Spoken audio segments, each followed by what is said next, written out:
자, 어때? 나 저번에 받은 퇴직금을 IRP에서 이렇게 운용하고 있어. 수수료는 얼마나 내?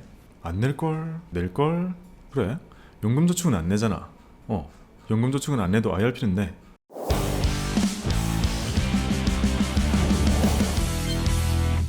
안녕하세요, 박구미입니다. 우리는 우리의 노후를 준비하기 위해서 연금저축 또는 IRP를 개설해서 저축을 합니다. 둘 다 거의 동일한 목적을 가지고 있지만 디테일하게 보면 아주 많은 차이점이 있죠. 그 차이점은 바로 제가 이 영상을 통해서 자세히 비교를 해드렸었고요. 오늘은 이 둘의 큰 차이점 중에 하나인 계좌 자체의 수수료에 대해서 설명을 드리겠습니다. 가실까요? 우선 연금저축은 계좌 자체의 수수료는 0입니다. 즉 안에서 뭘 선택하는지에 따라 그냥 상품별로 ETF의 보수나 펀드의 보수를 낼 뿐 계좌를 이용한다는 것만으로 내는 계좌 자체 수수료는 없다는 겁니다.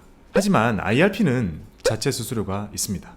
문제는 이 사실조차 모르시는 분들이 대부분이라는 겁니다. 만약 IRP 계좌를 가지고 계시다면 최근 1년 거래 내역을 확인해 보시면 정기적으로 수수료가 빠져나가는 것을 확인하실 수가 있습니다.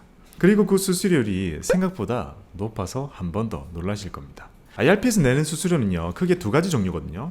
자산관리 수수료랑 운용관리 수수료입니다. 우리가 이 두 개를 구분할 필요는 없고요. 이 둘을 합하면 낮게는 0.1에서부터 높게는 0.5% 정도까지 회사별로 다르게 책정이 되어 있습니다. 우리는 IRP를 만들 때는요, 은행, 증권사, 보험 어디서든 자유롭게 골라서 만드실 수 있잖아요. 근데 금융사별로 수수료율이 다 다르니까요, 우리가 잘 모르고 많은 걸 내고 있지는 않은지 체크를 해볼 필요가 있겠죠.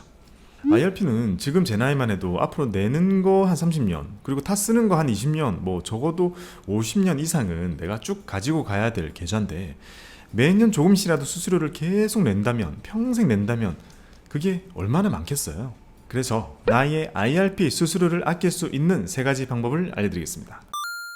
IRP 수수료를 아끼는 첫 번째 방법은 전반적으로 증권사가 싸다는 겁니다.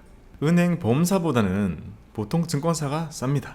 IRP 속에는 서로 다른 두 가지 종류의 돈이 섞여 있게 됩니다. 하나는 우리가 우리의 노후를 위해 직접 내 돈을 입금하는 개인저축금이 있고요. 요거는 세액공제를 받기 위해서 우리가 입금을 하죠. 또 하나는요, 회사를 다니다가 퇴사를 하면 IRP로 받게 되는 퇴직금이 들어있게 됩니다.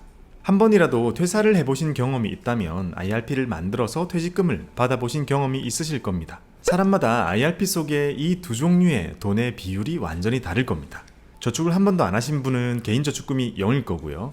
퇴직의 경험이 없으시다면 개인저축금이 100%일 겁니다. 중요한 거는요, 이 둘의 돈의 성격이 다르기 때문에 부과되는 수수료율도 각각 따로 적용이 된다는 겁니다.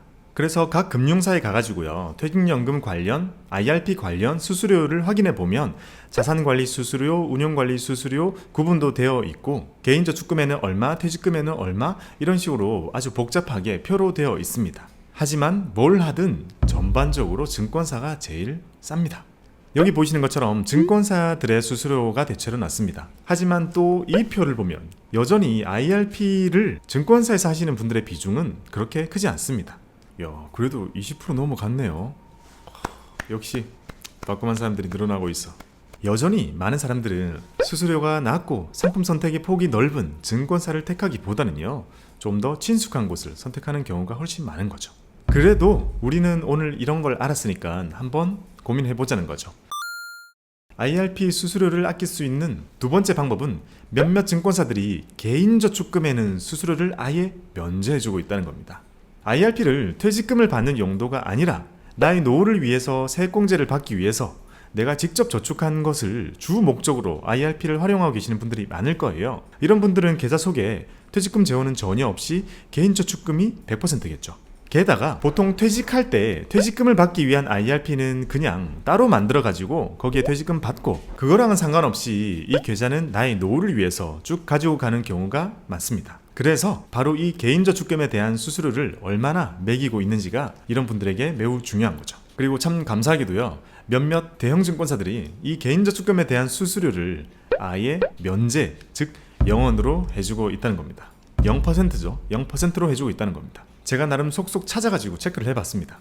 삼성증권이 오래전에 스타트를 끊었고요. 미래세증권, NH투자증권, 한국투자증권, KB증권, 신한금융투자, 하나금융투자, 대신증권, 유안타증권 이 모두 개인저축금에 대해서는 수수료를 면제해줍니다. 혹시 예전에 IRP를 만드셨다면 내가 갖고 있는 건 수수료를 몇 프로나 내는지 체크를 해보시고요. 만약 많이 내고 있다면 이 중에 한 곳으로 이전하시는 것이 어떨까 생각이 듭니다. IRP 수수료를 절약할 수 있는 세 번째 방법은 개인저축금 말고 이제는 퇴직금을 받아도 무료로 해주는 증권사들이 생겨나고 있다는 매우 기쁜 소식입니다. 이건 최근 요 몇 달 들어서 진행되고 있는 트렌드인데요. 바로 앞에서 말씀드렸던 것처럼 IRP에다가 개인저축금을 넣는 것을 수수료 영원을 해주는 것은요, 이미 한참 전부터 대형 증권사를 중심으로 해오고 있던 혜택이었습니다. 근데 이제는요, IRP로 퇴직금을 받아도 수수료를 면제해주는 곳들이 생겨났습니다. 개인저축금은 모아가는 돈이지만 퇴직금은 워낙 목돈이 이렇게 들어오는 거니까 체크를 잘 하셔야겠죠. 이것도 삼성증권이 4월달에 첫 스타트를 끊었고요. 여기 나오는 증권사들 다 저랑 상관없지만 이거 영원 스타트 항상 끊어주는 삼성증권 칭찬합니다. 삼성증권이 스타트를 끊고 나서요, 미래에셋증권, 한국투자증권, KB증권, 신한금융투자, 대신증권, 유한타증권, 하나투자증권이 전면적으로 영원을 선언했습니다.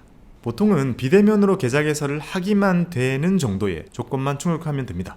정리를 해보면요, 개인저축금이랑 퇴직금이랑 둘 다 그냥 면제를 해주는 증권사는요, 삼성증권, 미래에셋증권, 한국투자증권, KB증권, 신한금융투자, 대신증권, 한화투자증권, 유한타증권 이렇게입니다. 이렇게 다들 영원으로 해주는데 이걸 누리지 못하고 혼자 내고 있으면 아깝잖아요.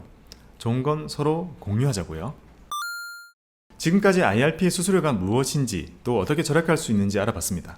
수익률을 올리는 것도 당연히 너무 중요하지만 이렇게 세고 있는 돈을 잡아주는 것도 중요합니다. 뭘 매수하든 수수료를 거의 안 내시는 여러분들의 성투를 기원합니다. 감사합니다.